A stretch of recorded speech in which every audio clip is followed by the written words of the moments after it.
Good morning, भीगी भीगी good morning. भीगा भीगा है समा, ऐसे में है तू कहाँ। मेरा दिल ये पुकारे, आजा मेरे प्यारे से ब्रेकफास्ट आजा।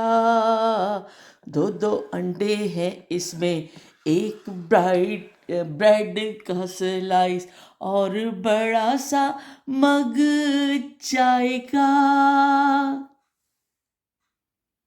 ਨਾਸ਼ਤੇ ਤੋਂ ਬਾਅਦ ਦਾ ਮਰਹਲਾ ਸ਼ੁਰੂ। ਫੌਰੀ ਤੌਰ 'ਤੇ ਫਿਕਰ ਪੈ ਜਾਂਦੀ ਹੈ ਵੀ ਪੱਕਣਾ ਕੀ ਹੈ, ਅਤੇ ਅੱਜ ਪੱਕ ਰਿਹਾ ਬੱਕਰੇ ਦਾ ਗੋਸ਼ਤ ਅਤੇ ਕੱਦੂ। ਸੋਹਣਾ ਸੋਹਣਾ ਲਹਿਰਾ ਲਹਿਰਾ ਦੋ ਕੱਦੂ ਨੇ, ਅਤੇ ਅਸੀਂ ਇਹਦੀ ਕਟਿੰਗ ਕਰਾਂਗੇ। ਨਾਲ ਟਮਾਟਰ ਕੱਢ ਲਏ ਨੇ, ਨਾਲ ਹਰੀ ਮਿਰਚ, ਲਸਣ, ਪਿਆਜ਼। ਅਤੇ ਕੱਦੂ ਜਿਹੜਾ ਹੈ ਬਹੁਤ ਫਾਇਦੇਮੰਦ ਹੈ, ਖਾਣ ਦੇ ਹਿਸਾਬ ਦੇ ਨਾਲ ਬਹੁਤ ਅੱਛੀ ਸਬਜ਼ੀ ਹੈ। ਔਰ ਸਾਡੇ ਨਬੀ ਪਾਕ ਸੱਲੱਲਾਹੁ ਅਲੈਹਿ ਵਸੱਲਮ ਨੂੰ ਵੀ ਜਿਹੜਾ ਕੱਦੂ ਬਹੁਤ ਪਸੰਦ ਸੀ। ਕੱਦੂ ਦਾ ਸਾਲਨ ਬਹੁਤ ਸ਼ੌਕ ਨਾਲ ਉਹ ਖਾਂਦੇ ਸਨ। ਸ਼ੋਰਬੇ ਵਿੱਚ ਬਣਦਾ ਸੀ ਔਰ ਟੁਕੜਿਆਂ ਵਿੱਚ ਹੁੰਦਾ ਸੀ, ਉਹ ਟੁਕੜੇ ਚੁੱਕ ਚੁੱਕ ਕੇ ਉਹ ਖਾਂਦੇ ਸਨ। ਅਤੇ ਉਹਨਾਂ ਦੀ ਪਸੰਦੀਦਾ ਜਿਹੜੀ ਸਬਜ਼ੀ ਸੀ ਨਾ ਨਬੀ ਪਾਕ ਸੱਲੱਲਾਹੁ ਅਲੈਹਿ ਵਸੱਲਮ ਦੀ, ਇਹ ਕੱਦੂ ਹੈ। ਅਤੇ ਮੈਨੂੰ ਤਾਂ ਬਹੁਤ ਅੱਛਾ ਲੱਗਦਾ ਹੈ। ਸਾਡੇ ਅੱਬੂ ਅੱਲਾ ਜਿਹੜਾ ਤਸੀਬ ਕਰੇ, ਉਹਨਾਂ ਨੂੰ ਵੀ ਬਹੁਤ ਚੰਗਾ ਲੱਗਦਾ ਸੀ ਕੱਦੂ, ਅਤੇ ਸਾਡੇ ਘਰ ਅਕਸਰ ਪੱਕਦਾ ਸੀ। ਪਰ ਇਹ ਵੀ ਕਿ ਅੱਜ ਕੱਲ੍ਹ ਜਿਹੜੇ ਨੇ ਕਈ ਲੋਕ ਮੈਂ ਦੇਖੇ ਨੇ ਕਿ ਬਈ ਕੱਦੂ ਦਾ ਨਾਂ ਸੁਣਦਾ ਹੀ ਅਜੀਬ ਜਿਹੀ ਸ਼ਕਲ ਬਣ ਜਾਂਦੀ ਹੈ ਕਿ ਨਹੀਂ ਬਈ ਅਸੀਂ ਨਹੀਂ ਕੱਦੂ ਖਾਣਾ। ਅਤੇ ਅਜੀਬ ਬਈ ਇਸ ਵਿਚਾਰੇ ਨੇ ਕੀ ਤੁਹਾਡੇ ਤੋਂ ਜ਼ੁਲਮ ਕੀਤਾ ਵੇ। ਤਰਸ ਖਾਓ, ਥੋੜ੍ਹਾ ਜਿਹਾ ਖਾ ਲਿਆ ਕਰੋ, ਚੱਖਿਆ ਕਰੋ, ਇੰਨਾ ਮਜ਼ੇਦਾਰ ਬਣਦਾ ਵੇ। ਵਿਚਾਰਾ ਕੱਦੂ ਐਸਾ ਦਿਖਦਾ ਰਹਿ ਜਾਂਦਾ ਵੇ ਕਿ ਕੋਈ ਉਹਨੂੰ ਪਸੰਦ ਹੀ ਨਹੀਂ ਕਰਦਾ, ਜ਼ਿਆਦਾਤਰ ਬੱਚਿਆਂ ਦੀ ਤਾਦਾਦ। ਅਤੇ ਬਾਜ਼ ਦਫਾ ਇਸ ਤਰ੍ਹਾਂ ਹੁੰਦਾ, ਬੱਚਿਆਂ ਦੀ ਟਿੰਡ ਕਢਾਓ ਨਾ ਅਤੇ ਫਿਰ ਵੀ ਕਹਿ ਦਿੰਦਾ ਵੀ ਇਹਦਾ ਕੱਦੂ ਵਰਗਾ ਸਿਰ ਨਿਕਲ ਆਇਆ। ਅਤੇ ਕੱਦੂ ਵਿਚਾਰਾ ਪਕਾਉਣ ਦੇ ਕੰਮ ਨਹੀਂ ਆਉਂਦਾ, ਮਿਸਾਲਾਂ ਦੇਣ ਦੇ ਵੀ ਬਥੇਰੇ ਕੰਮ ਆ ਜਾਂਦਾ ਵੇ। ਅਤੇ ਚਲੋ ਵੀ ਕੋਈ ਗੱਲ ਨਹੀਂ। ਨਾਲ ਅਸੀਂ ਰੱਖ ਲਿਆ ਆਪਣਾ ਆਟਾ, ਆਟੇ ਨੂੰ ਮੁੱਕੀ ਦੇਣੀ ਹੈ। ਅਤੇ ਇਹ ਦੇਖ ਲਓ, ਇਹ ਸਾਰੇ ਸਾਡੇ ਕੰਮ ਖਿਲਰੇ ਪਏ ਨੇ, ਅਤੇ ਅਸੀਂ ਨਾਲੋਂ ਨਾਲ ਤੁਹਾਨੂੰ ਸ਼ਾਮਿਲ ਰੱਖਾਂਗੇ। ਲਸਣ ਪਿਆਜ਼ ਵੀ ਕੱਟ ਲਿਆ ਅਤੇ ਕੱਦੂ ਛਿੱਲ ਲਏ। ਕੱਦੂ ਹੁਣ ਮੈਂ ਕੱਟਣ ਲੱਗੀ ਹਾਂ। ਅਤੇ ਇੱਕ ਗੱਲ ਮੈਨੂੰ ਵਾਕਈ ਸਹੀ ਲੱਗੀ ਹੈ ਕਿ ਕਿਸੇ ਦੇ ਸਿਰ ਨੂੰ ਜੇ ਕਹਿੰਦੇ ਨੇ ਕੱਦੂ ਵਰਗਾ ਸਿਰ, ਅਤੇ ਵਾਕਈ ਬਿਲਕੁਲ ਠੀਕ ਕਹਿੰਦੇ ਨੇ। ਕੱਦੂ ਗੋਸ਼ਤ ਬਣਾਉਣ ਦੀ ਤਿਆਰੀ ਸ਼ੁਰੂ। ਸਭ ਤੋਂ ਪਹਿਲੇ ਅਸੀਂ ਨਾਲ ਗੋਸ਼ਤ ਪਾ ਲਿਆ ਵੇ, ਅਤੇ ਨਾਲ ਟਮਾਟਰ, ਪਿਆਜ਼, ਲਸਣ ਜਿਹੜਾ ਅਸੀਂ ਕੱਟ ਕੇ ਰੱਖਿਆ ਵੇ ਗੋਸ਼ਤ ਦੇ ਵਿੱਚ ਸ਼ਾਮਿਲ ਕਰ ਦੇਵਾਂਗੇ। ਗੋਸ਼ਤ ਵਿੱਚ ਅਸੀਂ ਪਾਣੀ ਬਿਲਕੁਲ ਨਹੀਂ ਪਾਵਾਂਗੇ, ਕਿਉਂਕਿ ਟਮਾਟਰ ਔਰ ਪਿਆਜ਼ ਆਪਣਾ ਹੀ ਪਾਣੀ ਛੱਡ ਦੇਣਗੇ। ਅਗਰ ਗੋਸ਼ਤ ਤੁਹਾਡਾ ਸਖਤ ਹੋਵੇ ਤਾਂ ਤੁਸੀਂ ਥੋੜ੍ਹਾ ਪਾਣੀ ਇਹਦੇ ਵਿੱਚ ਐਡ ਕਰ ਸਕਦੇ ਹੋ। ਨਾਲ ਅਸੀਂ ਪਾਵਾਂਗੇ ਨਮਕ, ਮਿਰਚ, ਔਰ ਜਾਏਗੀ ਇਹਦੇ ਵਿੱਚ ਹਲਦੀ।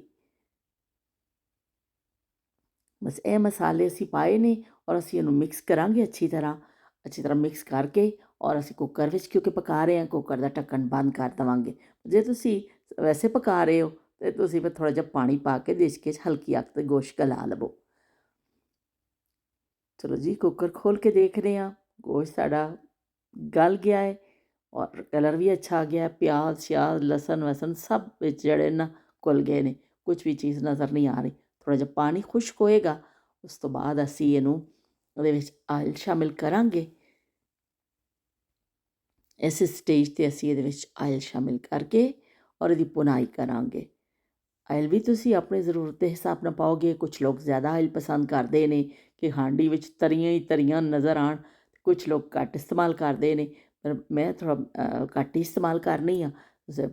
ਇਹਦੇ ਵਿੱਚ 2 ਹਰੀ ਮਿਰਚ ਪਾ ਦਾਂਗੇ, ਕਿਉਂਕਿ ਭੁਨਾਈ ਦੇ ਵਿੱਚ, ਗੋਸ਼ਤ ਦੀ ਭੁਨਾਈ ਦੇ ਵਿੱਚ ਜਦੋਂ ਹਰੀ ਮਿਰਚ ਸ਼ਾਮਿਲ ਕੀਤੀ ਜਾਂਦੀ ਹੈ ਤਾਂ ਬਹੁਤ ਅੱਛੀ ਖੁਸ਼ਬੂ ਆਉਂਦੀ ਹਰੀ ਮਿਰਚ ਦੀ। ਅਸੀਂ ਇਹਨੂੰ ਥੋੜ੍ਹਾ ਜਿਹਾ ਭੁੰਨ ਲੈਂਦੇ ਹਾਂ। ਹਾਂਡੀ ਸਾਡੀ ਭੁੱਜ ਗਈ ਹੈ, ਹੁਣ ਗੋਸ਼ਤ ਅੱਛੀ ਭੁਨਾਈ ਗੋਸ਼ਤ ਦੀ ਹੋ ਗਈ ਹੈ। ਔਰ ਇਸ ਸਟੇਜ ਵਿੱਚ ਅਸੀਂ ਇਹਦੇ ਵਿੱਚ ਸ਼ਾਮਿਲ ਕਰ ਦਾਂਗੇ ਕਿ ਅਸੀਂ ਕੱਦੂ ਕੱਟ ਕੇ ਅਸੀਂ ਰੱਖਿਆ ਸੀ। ਕੱਦੂ ਨੂੰ ਤੁਸੀਂ ਬਾਰੀਕ ਵੀ ਕੱਟ ਕੇ ਪਾ ਸਕਦੇ ਹੋ। ਅਗਰ ਤੁਸੀਂ ਸ਼ੋਰਬੇ ਵਾਲਾ ਬਣਾਉਣਾ ਵੇ, ਥੋੜ੍ਹੇ ਬੜੇ ਟੁਕੜੇ ਕਰੋਗੇ। ਮੈਂ ਤਾਂ ਕਿਉਂਕਿ ਭੁੰਨਿਆ ਹੋਇਆ ਬਣਾ ਰਹੀ ਹਾਂ, ਇਸ ਤੋਂ ਅਸੀਂ ਬਾਰੀਕ ਕੱਟ ਕੇ ਪਾ ਦੇਵਾਂਗੇ ਔਰ ਇਹਨੂੰ ਥੋੜ੍ਹੀ ਭੁਨਾਈ ਕਰ ਲਵਾਂਗੇ। ਔਰ ਉਸ ਤੋਂ ਬਾਅਦ ਫਿਰ ਇਹਦੇ ਵਿੱਚ ਥੋੜ੍ਹਾ ਜਿਹਾ 2 ਘੁੱਟ ਪਾਣੀ ਮੈਂ ਸ਼ਾਮਿਲ ਕਰਾਂਗੀ ਤਾਂ ਕਿ ਹਾਂਡੀ ਨੀਚੇ ਨਾ ਲੱਗੇ। ਵਰਨਾ ਕੱਦੂ ਆਪਣੇ ਹੀ ਪਾਣੀ 'ਚ ਹਲਕੀ ਅੱਗ 'ਤੇ ਅਸੀਂ ਉਹਨੂੰ ਰੱਖ ਦੇਵਾਂਗੇ। ਕੁੱਕਰ ਨੂੰ ਢੱਕਣ ਬੰਦ ਕਰਕੇ ਥੋੜ੍ਹੀ ਸੀਟੀ ਲਾ ਦਾਂਗੇ, ਲੇਕਿਨ ਬਿਲਕੁਲ ਹਲਕੀ ਅੱਗ 'ਤੇ, तो कद्दू खुद ही गल जाएगा। तारीखी जिद्दोजहद के बाद हमारा कद्दू जो है ना रेडी हो चुका है। बड़ा सोहना कलर आया वे तो पक भी मैनूं लगदा चंगा पक्या होएगा। हुण तो सारे खावांगे तो पता चलेगा, अपनियां तारीफां आप ही तेरी करी जानियां ना, पर एवें कि शक्ल तो चंगा पिया लगदा वे।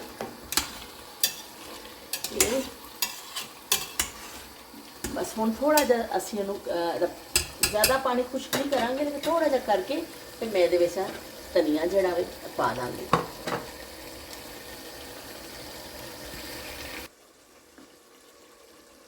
हांडी जी तकरीबन तैयार है। तो मैं पहले भी एक दिन किया सी, कई दफ़ा मैं गल कह चुकी हाँ, एक दिन नहीं कई दफ़ा मैं गल कह चुकी हाँ कि कोई ऐसा कुकिंग चैनल नहीं है, पर मैं रेसिपी पंजाबी स्टाइल की सादी हांडी, देसी हांडी कह लो या सादी हांडी कह लो, या तुसी कह लो कि पंजाबी स्टाइल अपने पंजाबियों की हांडी होंदी है कि सादा गोश्त भुन के तो चलो भी विच पा दवो सब्जी, तो बस सादे बहुत ज़्यादा मसाले दे विच नहीं होंदे। हुण इस कद्दू गोश्त दे विच नमक मिर्च हल्दी तो इलावा कोई मसाला नहीं गया ये, तरी हरी मिर्च प्याज लसन तो जाता, लेकिन मसालियां की मैं गल कर रही हाँ कि सादी हांडी कि बिल्कुल जो नमक मिर्च वो नाल बनती है कि बहुत ज़्यादा यह मसाला पा दो मसाला पा दो। साढ़े ज़रा पंजाबियों ज़रा घट ने बहुत इस्तेमाल होंदा, तो सुक्का धनिया का भी जिवें हो जाता है कभी कदार, लेकिन एवे कि सादी हांडी जी सब्जी के नाल पकदी है, उन्होंने यही चीज़ां पकदियां पैंदियां ने।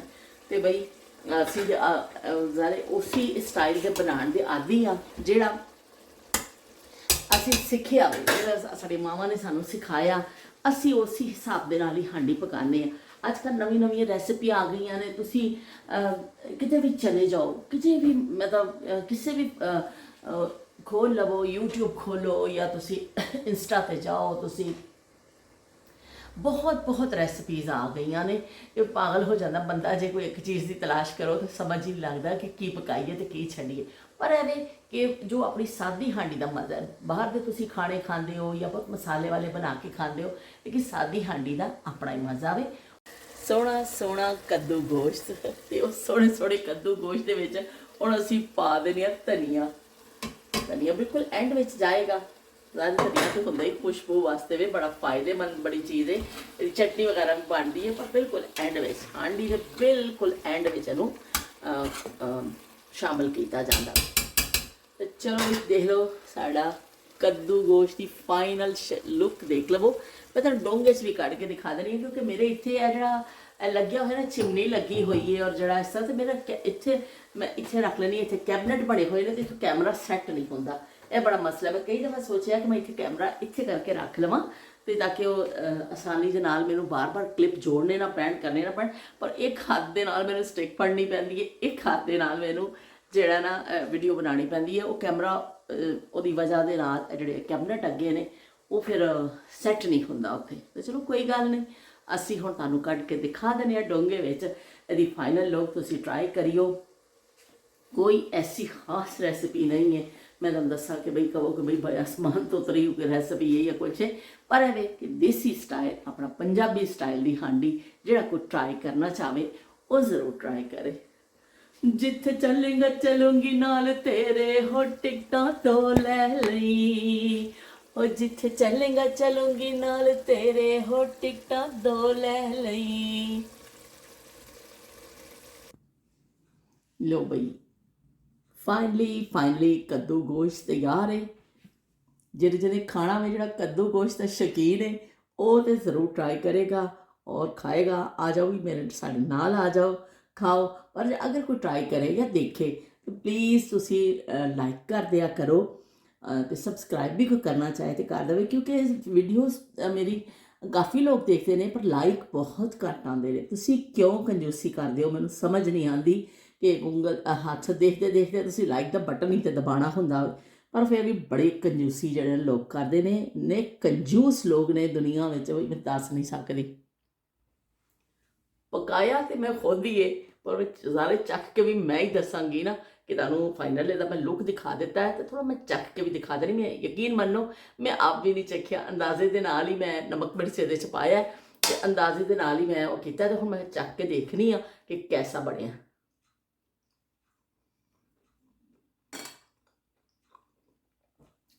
अल्लाह दी कसमें बई बल्ले बल्ले बड़िया जे, बल्ले बल्ले। तुसीं ट्राई जरूर करियो, बहुत ही मज़े का बनिया। बड़े दिनों बाद मैं खादा, ਤੇ ਲੋ ਬਈ ਸਾਡਾ ਕੱਦੂ ਗੋਸ਼ਤ ਹਿੱਟ ਹੋ ਗਿਆ ਜੇ ਬਈ ਹਿੱਟ। ਤੇ ਹੁਣ ਤੁਸੀਂ ਇਹਨੂੰ ਟਰਾਈ ਜ਼ਰੂਰ ਕਰਨਾ ਵੇ। ਮੈਨੂੰ ਤਾਂ ਲੱਗਦਾ ਮੈਂ ਸਭ ਰੁੱਖਾ ਰੁੱਖਾ ਹੀ ਖਾ ਲੈਣਾ। ਅੱਲਾ ਹਾਫਿਜ਼ ਤੇ ਰੱਬ ਰਾਖਾ।